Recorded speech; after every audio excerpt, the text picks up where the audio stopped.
I'm just going to talk about my critical reflection on the week 9 discussion question. So in terms of the definition covered, I think I did that well. I defined what corporate communications is and why it's effective, and I also briefly linked it to brand identity and defined brand identity as well. And then question used correct theoretical concepts. I think that it did. I chose the most relevant model, which was the total communications model. And then what else I did exceptionally was discussion question answered in full and structured well. So I told Alice my structure in class and she said that it sounded really good. So I think that I've done that well.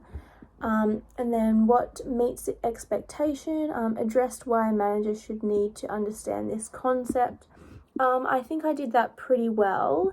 However, I could have referred to the model better in this section and maybe used Qantas a little bit more as an example. Like I did use them, but I could have used it more to further explain why it's important. And then in the meets expectation, authors not reviewed synthesized well, but an attempt made to draw on and analyze and provide critical insight.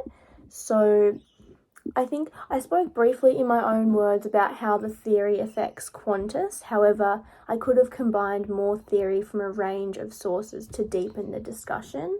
And then what I think needs improvement, theory not used well to answer question, applied loosely to case study. So I think I could have really gone in depth with each part of the model and exactly how each part related to Qantas and how all of those things impact each other. In terms of evidence of research, I think I sit between those two columns, so probably from like a 2 to 2.4 marks. I used subject readings like the Robbins and the Balmer and Grazer one, and I also relied heavily on the lecture content. What I could have done better is find more sources similar to the Balmer and Grazer one, but I could combine both those sources to make my own ideas. And then also just looking at style and writing skills, I think I'm 1.9 to 2 marks because I couldn't really find any grammatical or spelling errors. So as I said before, I think I structured the discussion correctly. I also spoke about how feedback and a brand's responses to feedback have an impact on brand identity, which then impacts their bottom line and competitive advantage.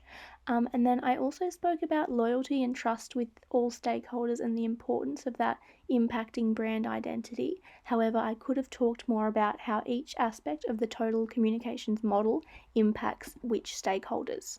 Things that could have been improved on were I could have justified why I chose the total communications model as opposed to the other two options because I didn't give a clear reason as to why it was superior from the others.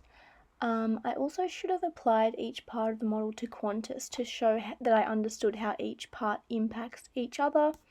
Also, I did have two 2022 articles, but they weren't all recent. One of them was from 2011, which I felt was relevant in providing context that Qantas had been doing similar things for over a decade. However, I understand that the question wanted all recent. During the class, this sort of popped into my head. I'm not sure if it would be overly relevant, but I thought that I could have mapped the misalignments between the identities in the company because obviously Qantas's PR and crisis communications and social media aspects of the business were not operating in sync. So I thought that was just an interesting point. Thanks for watching.